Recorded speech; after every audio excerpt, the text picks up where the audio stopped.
Dalam sekejap, hidup Lela berubah dari mimpi jadi neraka. Rumah mewah itu menyimpan rahasia gelap, dan majikannya bukanlah malaikat, melainkan iblis. Akankah Lela jadi tumbal selanjutnya? Atau ada kekuatan tak terduga yang melindunginya? Ikuti kisahnya, Tumbal Pesugihan dan Hodam Ular Putih. Sore itu, terik matahari masih menyengat di kulit Lela, meski jam sudah menunjukkan pukul 4 sore. Gadis berusia 19 tahun itu menarik kopernya pelan. Langkahnya ragu namun hatinya penuh dengan harapan. Rumah-rumah sederhana di kampungnya kini tergantikan oleh bangunan-bangunan tinggi yang menjulang, jalanan yang dipenuhi kendaraan, dan udara yang terasa sesak. Ini adalah kali pertama Lela menginjakan kaki di kota besar. Mimpi untuk mengubah nasib keluarga kini berada di pundaknya. Di tangannya, Lela memegang selembar alamat yang sudah lusuh. Alamat itu membawanya ke sebuah rumah megah di kawasan elit. Gerbang besi hitam yang menjulang tinggi, dihiasi ukiran naga, menyambutnya. Di baliknya, terlihat pekarangan luas yang terawat dengan sempurna, ditumbuhi bunga-bunga tropis dan pohon-pohon rindang. Lela menarik napas dalam, mencoba menenangkan jantungnya yang berdebar kencang. Ia memencet bel di samping gerbang. Tak lama, seorang pria paruh baya yang tampak ramah membukakan pintu. "Lela?"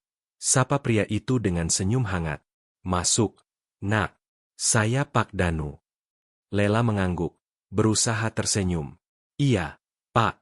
Maaf, saya telat sedikit." "Tidak apa-apa. Istri saya, Bu Rini, sudah menunggu di dalam." Pak Danu mempersilakan Lela masuk.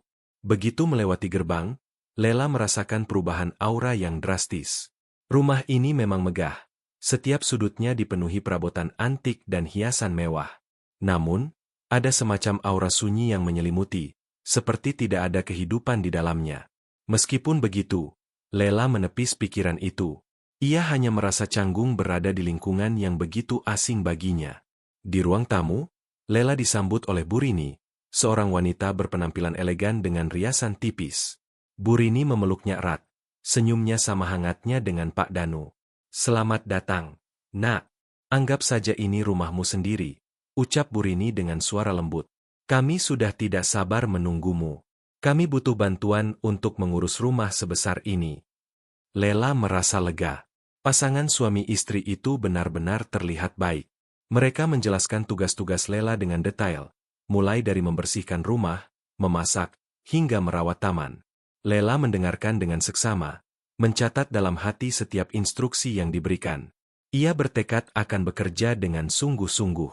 Malam pertama Lela di rumah itu terasa aneh.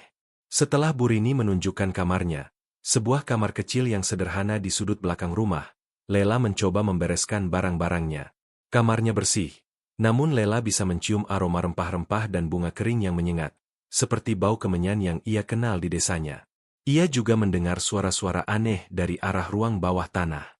Suaranya samar, seperti desisan pelan, namun cukup membuat bulu kuduknya merinding. "Mungkin hanya tikus," bisik Lela pada dirinya sendiri, berusaha meyakinkan.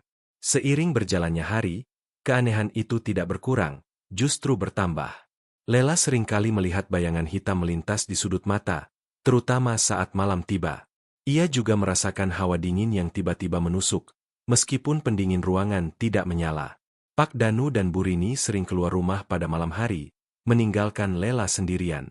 Lela tidak berani bertanya.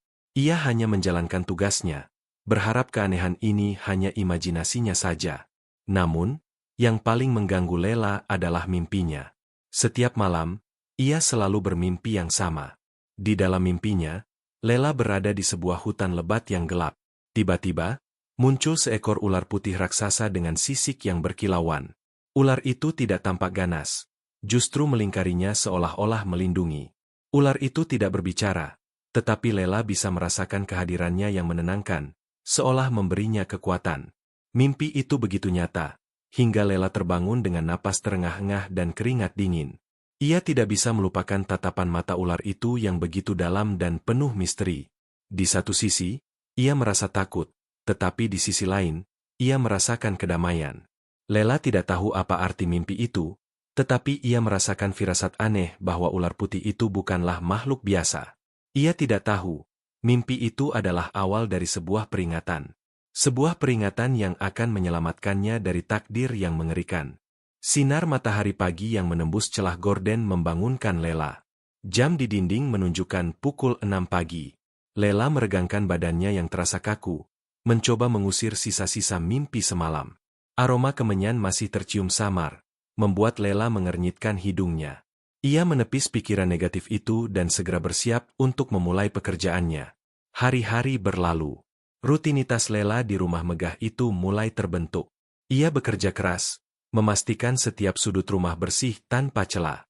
Pak Danu dan Bu Rini selalu memujinya, mengatakan ia adalah pekerja terbaik yang pernah mereka miliki. Pujian itu membuat Lela senang.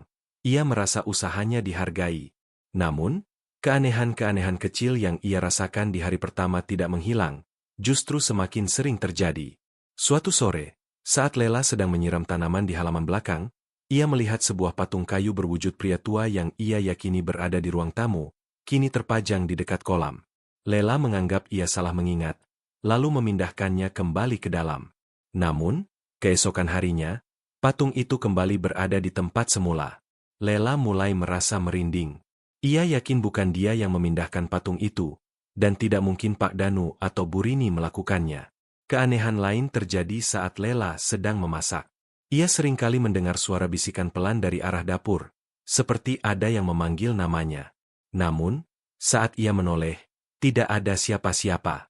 Piring-piring di rak juga terkadang bergetar sendiri, seolah ada gempa kecil yang hanya terasa di dapur. Lela mencoba menceritakan hal ini kepada Bu Rini, tetapi Bu Rini hanya tersenyum dan berkata, "Ah, mungkin kamu hanya kelelahan, Nak. Istirahatlah yang cukup." Peringatan Bu Rini tidak membuat Lela tenang. Ia semakin merasa tidak nyaman, apalagi saat malam hari. Setelah Lela menyelesaikan pekerjaannya, Pak Danu dan Bu Rini biasanya pergi keluar rumah. Lela sering mendengar suara mobil mereka menjauh, lalu hening. Rumah yang megah itu berubah menjadi sunyi dan dingin.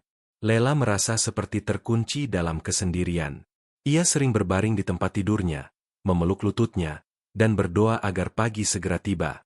Terkadang, ia mencoba menghubungi ibunya di kampung, namun anehnya, teleponnya selalu gagal. Sambungan terputus sebelum ia sempat mengucapkan satu patah kata pun. Lela merasa ada sesuatu yang tidak beres, tetapi ia tidak berani berburuk sangka. Ia meyakinkan dirinya bahwa mungkin memang sinyal di area ini kurang baik. Mimpi tentang ular putih itu juga semakin sering datang. Kali ini, mimpinya terasa lebih nyata. Ular itu tidak hanya melingkarinya, tetapi juga mendesis pelan, seolah-olah berusaha berkomunikasi. Lela bisa merasakan hawa dingin yang menguar dari tubuh ular itu, namun anehnya, rasa dingin itu membuatnya merasa aman. Dalam mimpinya, ular itu terlihat gelisah, matanya menatap tajam ke arah rumah, seakan memperingatkannya akan bahaya. Lela terbangun dengan napas memburu. Ia tidak lagi menganggap mimpi ini sebagai bunga tidur. Ia yakin, mimpi ini adalah sebuah peringatan. Rasa tidak nyaman ini membuat Lela sulit berkonsentrasi.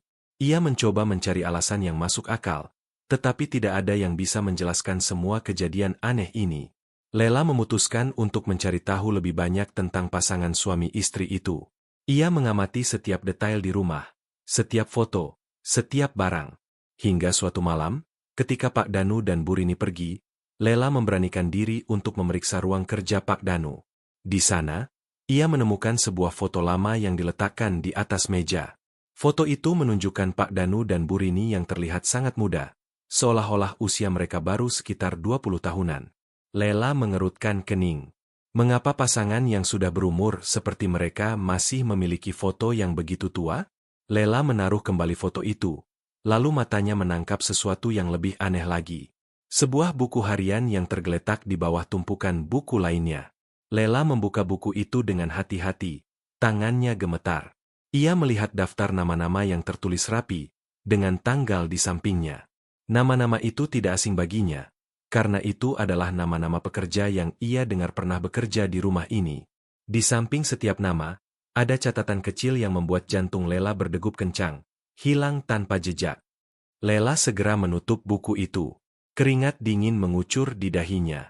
Ia menyadari, keanehan yang ia rasakan, bisikan-bisikan itu, dan mimpi tentang ular putih bukanlah sekadar halusinasi. Semuanya nyata.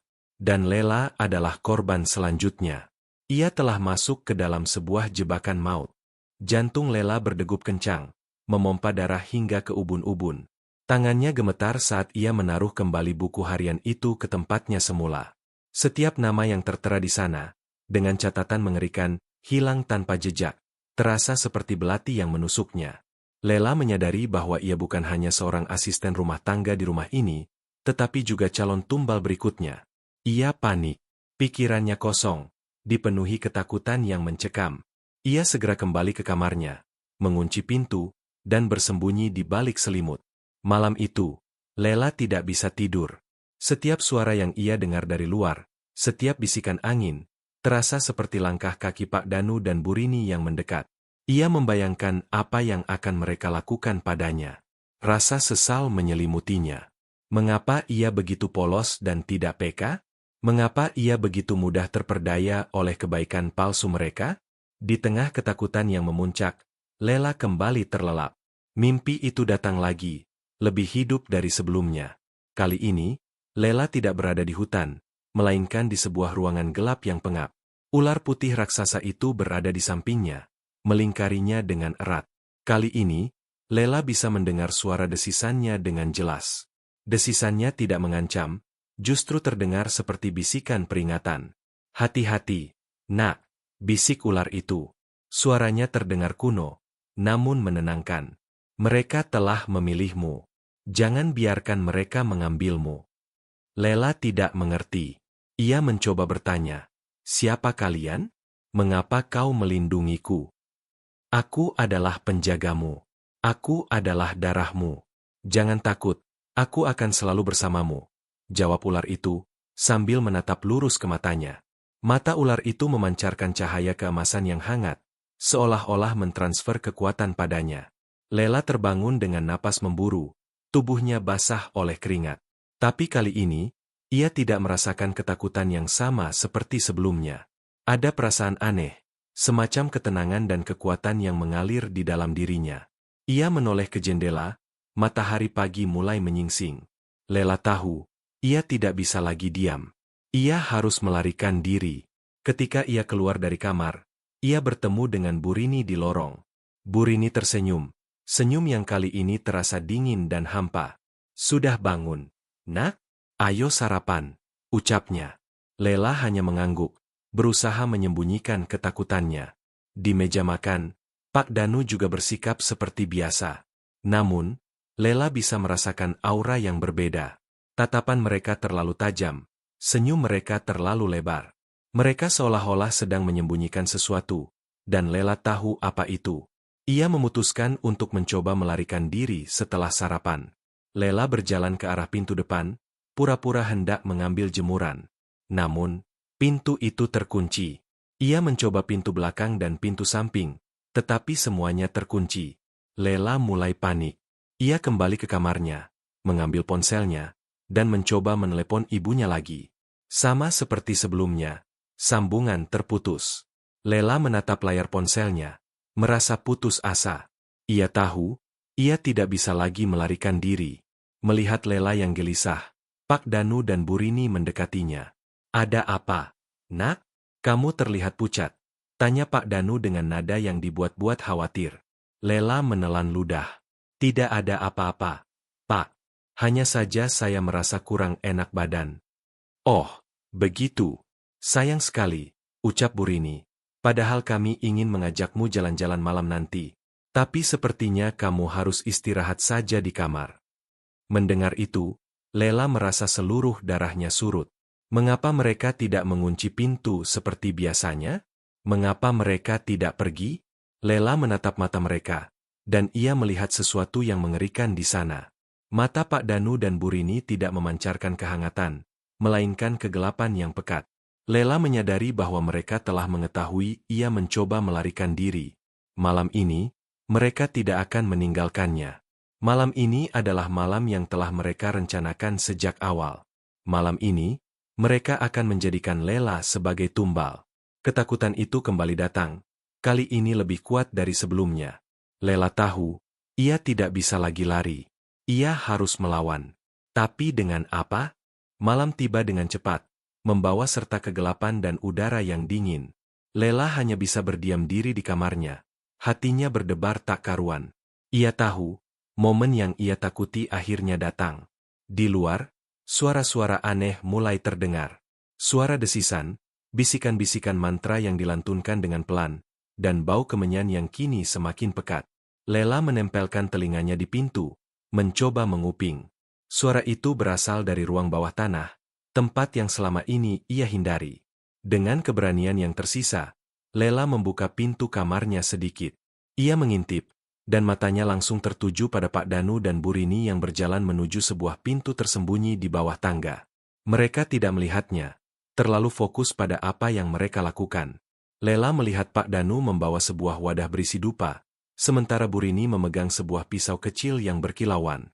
Seringai dingin terlihat jelas di wajah mereka. Sebentar lagi, kita akan mendapatkan apa yang kita inginkan, sayang. Bisik Bu Rini, suaranya terdengar serak. Ya, kekayaan abadi akan menjadi milik kita, jawab Pak Danu dengan nada yang penuh nafsu. Lela menutup pintu kamarnya perlahan, keringat dingin membasahi seluruh tubuhnya. Ia harus melarikan diri, sekarang juga. Lela melihat jendela kamarnya yang tidak dikunci. Ia membuka jendela itu, dan angin malam langsung menerpa wajahnya. Jendela itu menghadap ke halaman belakang yang luas. Lela melihat ke bawah, jaraknya lumayan tinggi, tapi ia harus mencoba. Ia memanjat keluar dan melompat. Lela jatuh dengan posisi yang salah, pergelangan kakinya terasa nyeri, tetapi ia tidak mempedulikannya. Ia segera bangkit, lalu berlari sekencang-kencangnya menuju gerbang. Lela melihat gerbang itu menjulang tinggi di depannya. Ia mencobanya, namun gerbang itu terkunci rapat. Lela menggedor-gedornya dengan panik, berteriak minta tolong. Tolong, ada yang bisa bantu saya? Tolong, teriaknya. Suaranya serak karena ketakutan. Namun, tidak ada jawaban. Jalanan di luar sepi, tak ada satupun mobil yang melintas. Lela jatuh berlutut, putus asa. Tiba-tiba, ia merasakan hawa dingin yang menusuk. Lela menoleh ke belakang, dan ia melihat Pak Danu dan Bu Rini berdiri tidak jauh darinya. Mereka tidak lagi tersenyum. Wajah mereka terlihat muram dan menyeramkan. Kau pikir bisa kabur dari kami? Kata Pak Danu. Suaranya terdengar seperti bisikan di telinga Lela. Kami sudah mengawasimu sejak kau datang. Nak, tambah Bu Rini, seringai jahat kembali terukir di wajahnya. Kau adalah tumbal yang sempurna. Lugu, polos, dan sebatang kara. Lela mundur perlahan. Ketakutan memenuhi setiap inci tubuhnya. Kalian iblis, teriak Lela, air matanya menetes. Kami hanyalah orang-orang yang tahu bagaimana cara mendapatkan kekayaan abadi, jawab Bu Rini, matanya menatap tajam. Serahkan dirimu sekarang juga. Nak, kami tidak akan menyakitimu. Lela tidak percaya. Ia tahu, kata-kata itu hanyalah omong kosong. Tiba-tiba, ia merasakan sensasi aneh di tubuhnya. Lela merasa ada kekuatan tak terlihat yang melindunginya. Lela menatap langit, dan ia merasa ada yang memperhatikannya. Lela melihat ke arah Pak Danu dan Bu Rini, matanya tidak lagi dipenuhi ketakutan, melainkan sebuah tekad yang kuat. Ia tahu, ia harus melawan. Ia tidak akan menyerahkan dirinya begitu saja. Pak Danu dan Bu Rini berjalan mendekatinya, memegang pisau kecil yang berkilauan. Mereka melafalkan mantra-mantra dalam bahasa yang tidak Lela pahami. Udara di sekitarnya menjadi dingin, dan Lela merasa tubuhnya kaku. Ia mencoba bergerak, tetapi ia tidak bisa. Lela merasa terpojok, tetapi ia tidak menyerah. Di dalam hatinya, ia memanggil-manggil sosok ular putih itu. Tolong aku, bisiknya dalam hati. Di tengah keputusasaan Lela, ia mendengar suara bisikan lagi. Bukan dari Pak Danu atau Bu Rini, tetapi dari dalam dirinya. Jangan takut, nak, aku akan melindungimu. Jangan takut, aku akan melindungimu. Bisik suara itu. Lela merasa ada energi panas yang menjalar dari perutnya, menutupi seluruh tubuhnya. Lela menatap Pak Danu dan Bu Rini dengan berani. Ia tahu, ia tidak sendirian. Ia tahu, pertarungan gaib akan segera dimulai. Udara di sekeliling Lela terasa berat. Pak Danu dan Bu Rini berjalan mendekat. Mata mereka memancarkan nafsu dan keserakahan. Di tangan Pak Danu, Sebuah pisau kecil berkilauan, memantulkan cahaya rembulan yang redup. Mereka melafalkan mantra-mantra dalam bahasa yang asing, membuat Lela merasa seluruh tubuhnya kaku, seperti terikat oleh tali tak kasat mata. Ia mencoba berteriak, namun suaranya tercekat di tenggorokan. Ini adalah akhir dari segalanya. Namun, di tengah keputusasaan itu, Lela merasakan sebuah energi dingin yang merayap dari pergelangan kakinya, menjalar ke seluruh tubuh. Energi itu terasa akrab, seperti yang ia rasakan dalam mimpinya. Itu adalah energi dari hodam ular putih. Lela merasakan sebuah perisai tak terlihat melindunginya. Mantra yang dilafalkan Pak Danu dan Burini tidak lagi berpengaruh padanya. Apa-apaan ini? Teriak Burini. Wajahnya berubah pucat. Mengapa mantraku tidak bekerja? Dia dilindungi. Ada sesuatu yang melindunginya. Pak Danu menggeram. Matanya memancarkan amarah. Ia mencoba mendekat. Tetapi setiap kali ia melangkah, ia terpental mundur oleh kekuatan yang tak terlihat. Lela memanfaatkan momen itu. Ia menarik napas dalam, memusatkan seluruh kekuatannya pada pergelangan kakinya. Nyeri yang ia rasakan tadi seolah hilang, digantikan oleh sensasi hangat yang menenangkan. Dengan satu hentakan, Lela berhasil bangkit dan berlari.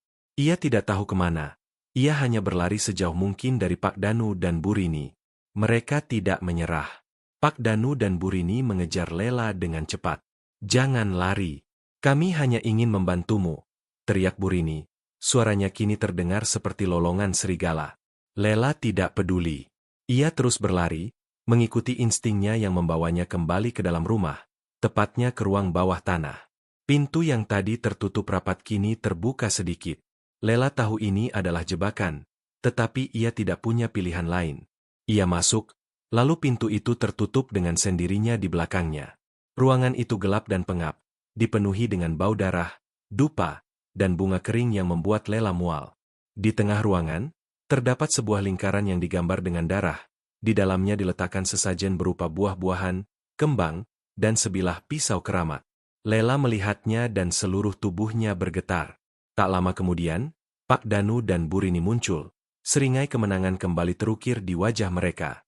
Kau tidak bisa lari lagi, nak, ucap Pak Danu. Suaranya menggema.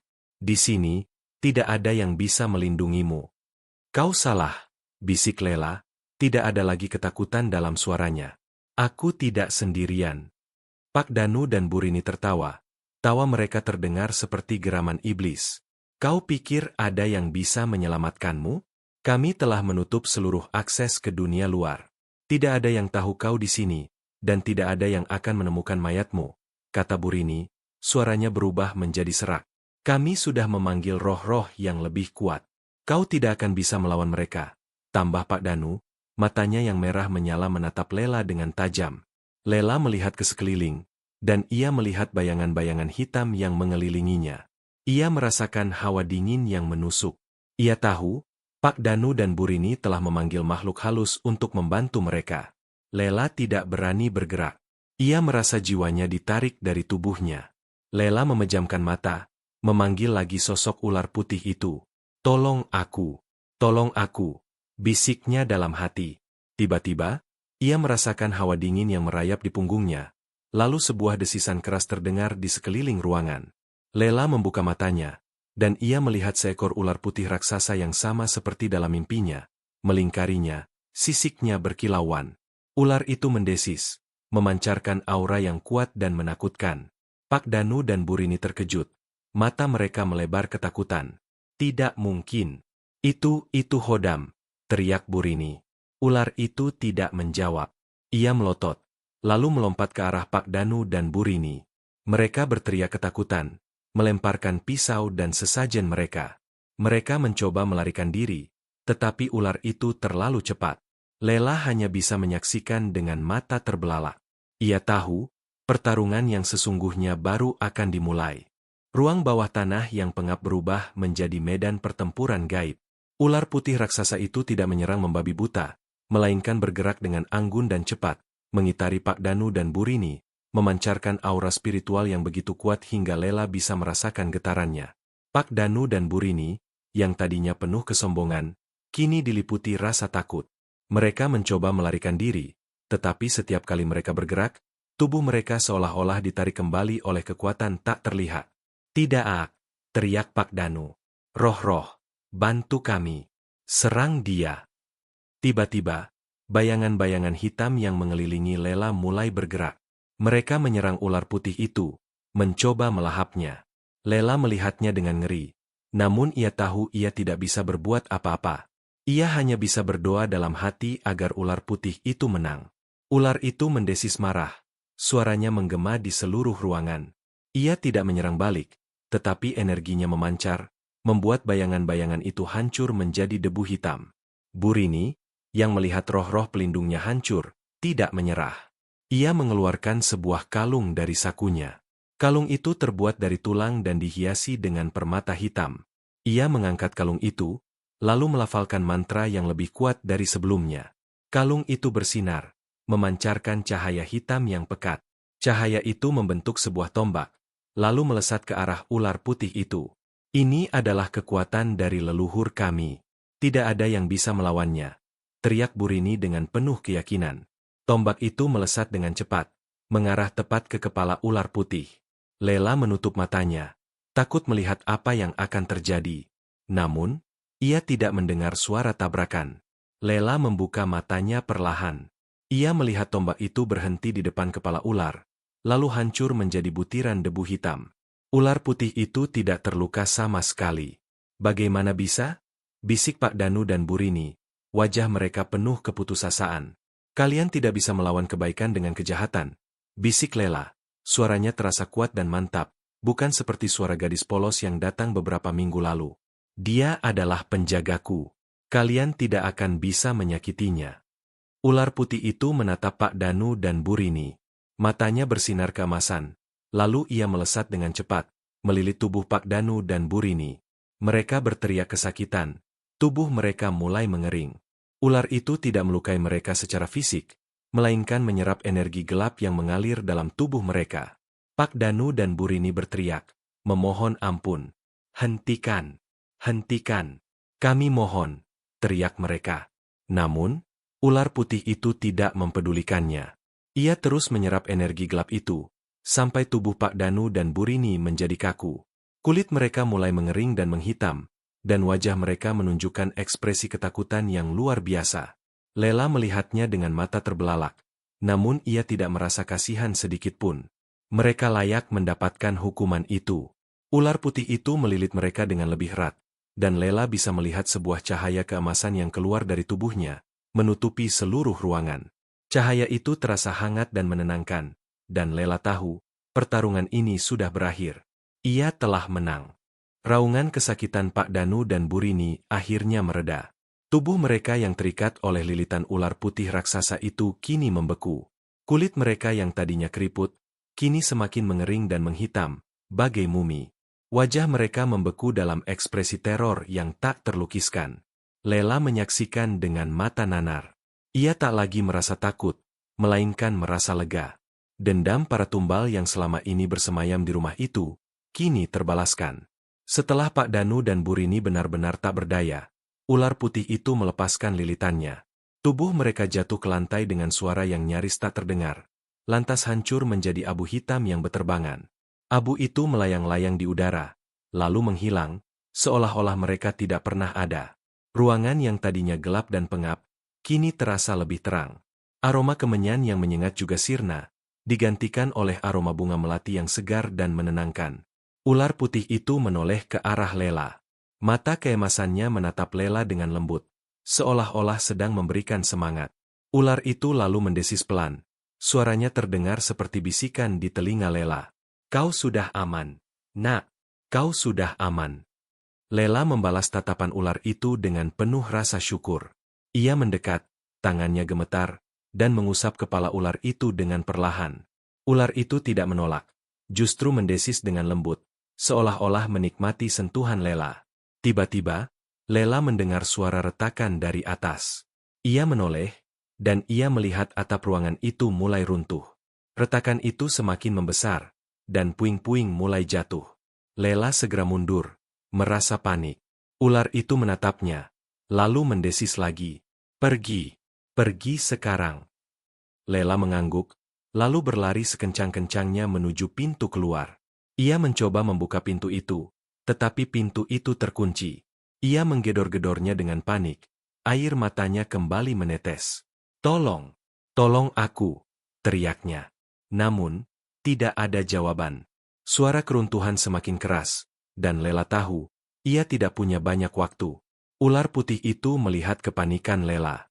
Ia mendesis keras, lalu melompat ke arah pintu, membenturkan kepalanya. Pintu itu bergetar, lalu hancur. Ular itu menoleh ke arah Lela, seolah-olah menyuruhnya untuk segera lari. Lela tidak menyia-nyiakan kesempatan itu. Ia berlari keluar dari ruangan itu. Di luar, Lela melihat rumah Pak Danu dan Burini juga mulai runtuh. Dinding-dindingnya retak, kaca-kaca jendelanya pecah, dan perabotan-perabotan mewahnya hancur menjadi serpihan. Lela berlari terus, tak berani menoleh ke belakang. Ia terus berlari, sampai akhirnya ia berhasil keluar dari gerbang. Lela menoleh ke belakang, dan ia melihat rumah itu hancur total, menjadi puing-puing yang berantakan. Di tengah reruntuhan, Lela bisa melihat sebuah cahaya keemasan yang memudar, lalu menghilang. Itu adalah ular putihnya.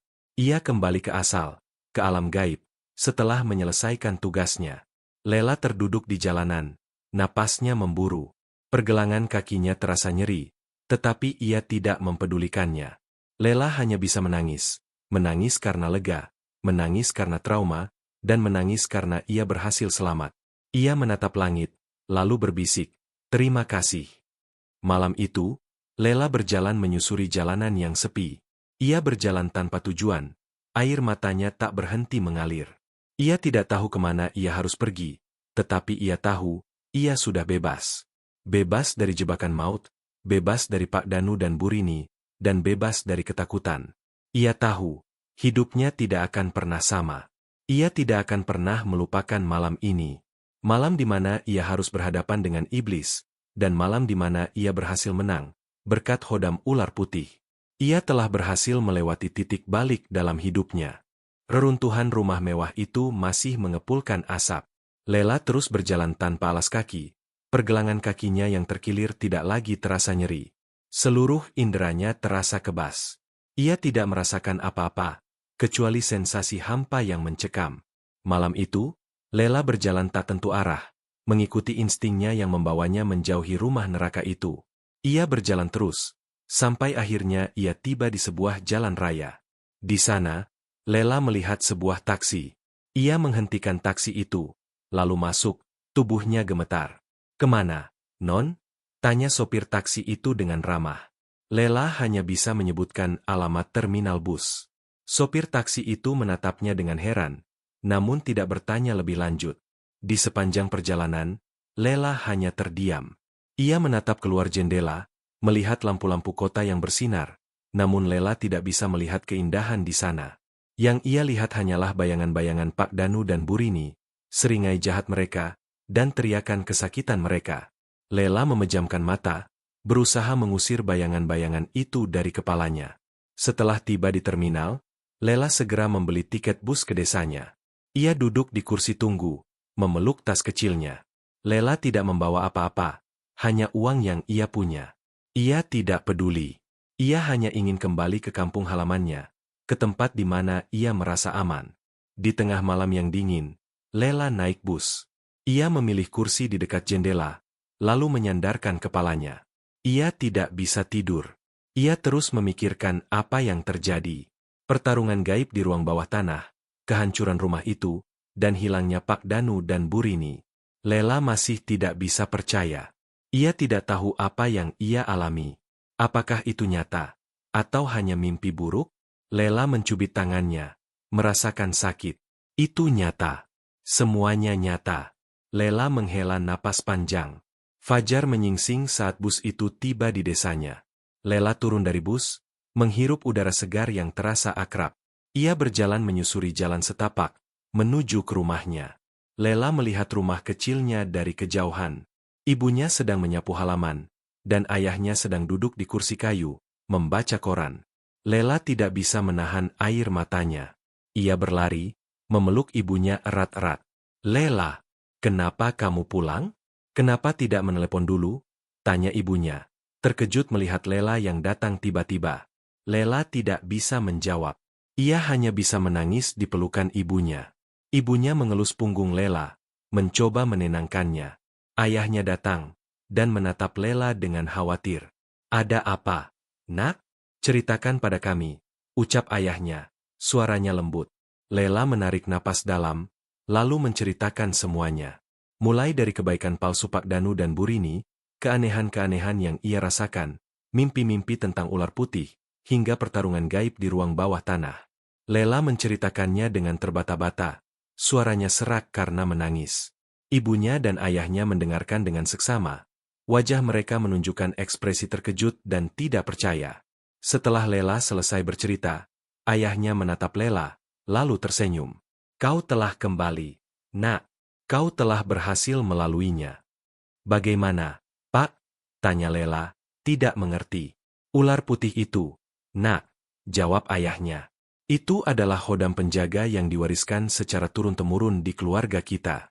Ia akan muncul dan melindungi setiap keturunan wanita di keluarga ini, terutama saat mereka berada dalam bahaya."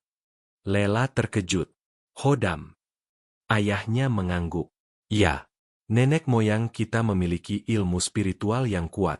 Mereka menggunakan ilmu itu untuk membantu orang lain, dan sebagai imbalannya, mereka mendapatkan perlindungan dari makhluk gaib yang baik hati. Ular putih itu adalah salah satunya." Lela menatap ayahnya, lalu ia merasakan hawa dingin yang merayap di punggungnya. Lela tahu, hodam itu tidak pergi, ia hanya bersembunyi. Ia akan selalu berada di sisinya. Lela merasa lega. Ia tidak sendirian. Ia merasa ada kekuatan yang melindunginya. Ia akhirnya menemukan arti dari mimpi-mimpinya, dan ia menemukan jawaban atas semua keanehan yang ia rasakan. Lela tahu, ia telah berhasil melewati puncak konfliknya, dan ia siap untuk memulai hidup baru. Fajar menyingsing di kampung halaman Lela. Lela yang masih mengenakan pakaian lusuh, duduk di teras rumahnya. Ibunya memberinya teh hangat, lalu duduk di sebelahnya. Wajah Lela masih terlihat pucat, namun matanya memancarkan ketenangan. Ia telah menceritakan semuanya, dan keluarganya menerimanya dengan lapang dada. "Jadi, ular itu benar-benar ada?" tanya Ibu Lela, suaranya terdengar ragu. "Iya, Bu," jawab Lela. "Dia yang menolongku. Kalau tidak ada dia, aku tidak tahu apa yang akan terjadi padaku." Ayah Lela mengangguk. "Itu sudah takdir, Nak. Kita tidak bisa menolak takdir. Hodam itu memilihmu, dan ia akan selalu bersamamu." Lela tidak lagi merasa aneh dengan pernyataan ayahnya. Ia justru merasa lega. Selama ini, ia selalu merasa kesepian dan takut. Namun, sekarang ia tahu, ia tidak sendirian. Ada sesuatu yang luar biasa yang melindunginya. Setelah sarapan, Lela memutuskan untuk istirahat. Ia tidur pulas, tanpa mimpi buruk, tanpa bisikan-bisikan aneh. Lela merasa jiwanya telah kembali ke tubuhnya. Ia tidak lagi dihantui oleh bayangan-bayangan Pak Danu dan Burini. Lela bangun dengan perasaan lebih baik. Ia melihat ke cermin, dan ia melihat wajahnya yang lebih segar. Ia tidak lagi melihat wajah yang dipenuhi ketakutan dan keputusasaan. Kabar tentang Lela yang kembali dengan tiba-tiba menyebar dengan cepat di kampung. Banyak tetangga yang datang untuk menjenguknya, menanyakan apa yang terjadi. Lela tidak berani menceritakan semuanya. Ia hanya bilang bahwa ia tidak cocok bekerja di kota dan memutuskan untuk kembali. Para tetangga percaya, namun mereka bisa merasakan aura yang berbeda dari Lela. Aura yang lebih kuat dan lebih tenang. Setelah beberapa hari beristirahat, Lela memutuskan untuk membantu ayahnya di ladang. Ia merasa butuh kesibukan. Di ladang, Lela bekerja dengan semangat. Ia tidak lagi merasa lelah. Tubuhnya terasa lebih kuat dari sebelumnya. Ia juga bisa merasakan perubahan-perubahan kecil dalam dirinya. Lela bisa merasakan kehadiran makhluk-makhluk halus yang ada di sekitarnya. Lela juga bisa merasakan energi yang berbeda dari setiap orang. Ia tahu, indranya menjadi lebih peka. Malam harinya, Lela duduk di teras, menatap langit yang dipenuhi bintang. Ia merenung. Pengalaman traumatis itu telah mengubahnya. Ia bukan lagi Lela yang polos dan lugu yang merantau ke kota dengan penuh harapan. Ia kini adalah Lela yang lebih kuat, lebih peka, dan lebih bijaksana. Ia tahu, hidupnya tidak akan pernah sama. Namun, ia tidak lagi merasa sedih. Ia justru merasa bersyukur. Lela menutup matanya, memfokuskan pikirannya. Ia mencoba memanggil hodam ular putih itu. "Hai," bisiknya dalam hati. "Apa kau di sana?" Tak ada jawaban. Namun Lela bisa merasakan hawa dingin yang merayap di punggungnya. Lalu sebuah desisan pelan terdengar di telinganya. Desisan itu terasa begitu akrab, seolah-olah hodam itu selalu berada di sisinya. Lela tersenyum. Ia tahu, ia tidak akan pernah ditinggalkan. Ia memiliki seorang pelindung yang tak terlihat, seorang teman, dan seorang guru spiritual. Lela merasa damai. Ia siap untuk memulai babak baru dalam hidupnya. Babak di mana ia akan menerima takdirnya, dan menggunakan kekuatannya untuk kebaikan.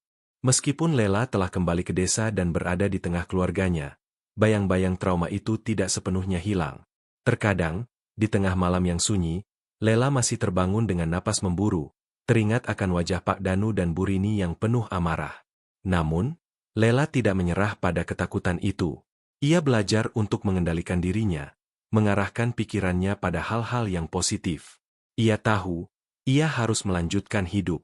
Lela memutuskan untuk memanfaatkan kekuatan spiritualnya yang baru ia sadari. Ia mulai membantu tetangganya yang sakit atau membutuhkan. Dengan sentuhan tangannya, ia bisa menyalurkan energi yang menenangkan, membuat penderitaan mereka berkurang. Awalnya, Lela ragu. Namun setelah melihat wajah-wajah bersyukur dari orang-orang yang ia bantu, ia tahu ini adalah jalan yang harus ia tempuh. Ia tidak ingin menyia-nyiakan anugerah yang diberikan padanya. Suatu sore, saat Lela sedang membantu seorang nenek tua yang sakit, ia merasakan aura yang berbeda. Aura itu terasa kuat, dan terasa akrab, seperti aura hodam ular putih. Lela menoleh, dan ia melihat seorang pemuda sedang duduk di bangku taman. Pemuda itu tersenyum padanya. Matanya memancarkan ketenangan. Pemuda itu adalah Rendra. Rendra menghampiri Lela, lalu memperkenalkan dirinya.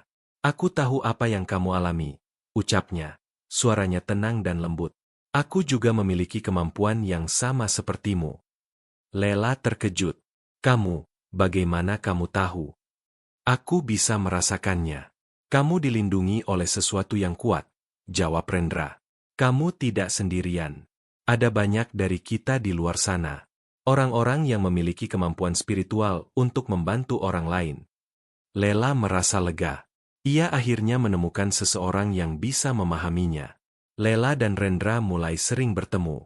Mereka berbagi cerita, bertukar pengalaman, dan saling membantu dalam mengendalikan kemampuan mereka. Lela mengetahui bahwa Rendra juga memiliki hodam penjaga. Hanya saja hodamnya berwujud harimau putih. Mereka adalah dua orang yang ditakdirkan untuk bertemu. Rendra mengajari Lela banyak hal. Ia mengajari Lela cara memfokuskan energi, cara berkomunikasi dengan hodam, dan cara menggunakan kemampuannya dengan bijak. Lela belajar dengan cepat. Ia tidak lagi takut, ia justru merasa semangat. Ia tahu, dengan Rendra di sisinya, ia bisa melakukan hal-hal yang luar biasa. Suatu malam, Lela dan Rendra duduk di bukit, menatap langit yang dipenuhi bintang.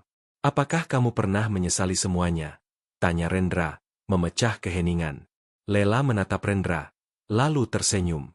"Tidak," jawabnya. "Awalnya aku trauma, tapi sekarang aku tahu, semuanya terjadi karena suatu alasan. Aku tidak akan menjadi diriku yang sekarang jika tidak melalui semua itu." Rendra mengangguk. "Aku juga merasakan hal yang sama. Kita adalah orang-orang terpilih. Lela, kita memiliki kekuatan untuk membuat dunia menjadi tempat yang lebih baik."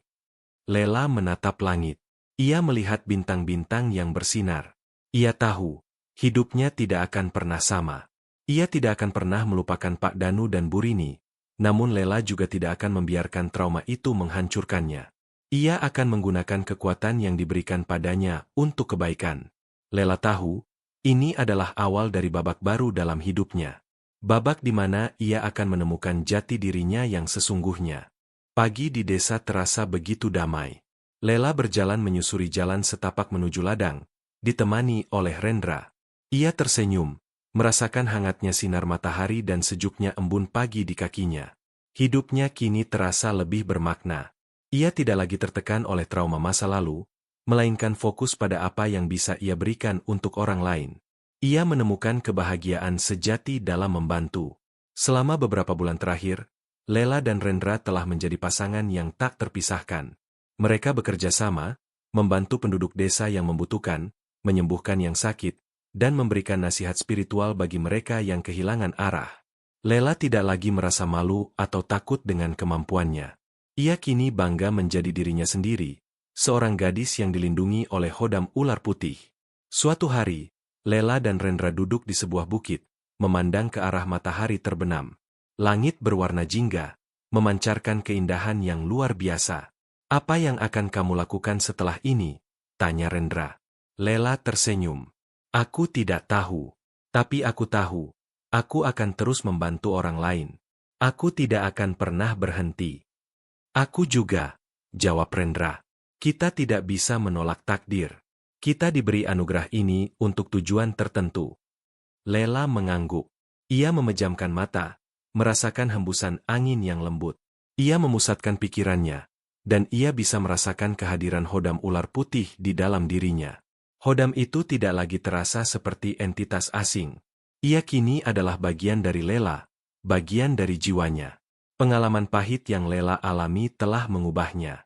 Ia tidak lagi melihat dunia sebagai tempat yang menakutkan, melainkan sebagai tempat yang penuh dengan kemungkinan. Ia tahu, kejahatan akan selalu ada, tetapi kebaikan akan selalu menang.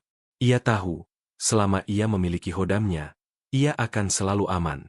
Ia akan selalu dilindungi. Lela membuka matanya, menatap Rendra. Ia tidak lagi merasa sendiri. Ia kini memiliki teman, seorang guru, dan seorang pelindung. Lela merasa damai. Ia akhirnya menemukan kedamaian yang selama ini ia cari. Ia tahu, cerita ini telah berakhir. Namun, babak baru dalam hidupnya baru saja dimulai. Babak di mana ia akan menjalani hidupnya dengan penuh makna, dengan penuh syukur, dan dengan penuh harapan. Lela dan Rendra duduk di sana, dalam keheningan yang menenangkan, menyaksikan matahari terbenam. Lela tersenyum, sebuah senyum tulus yang memancarkan ketenangan. Ia tahu, ia telah berhasil. Ia telah memenangkan pertarungan terbesarnya. Ia telah menemukan jati dirinya. Dan ia tahu, ia akan menjalani hidup yang bahagia selamanya.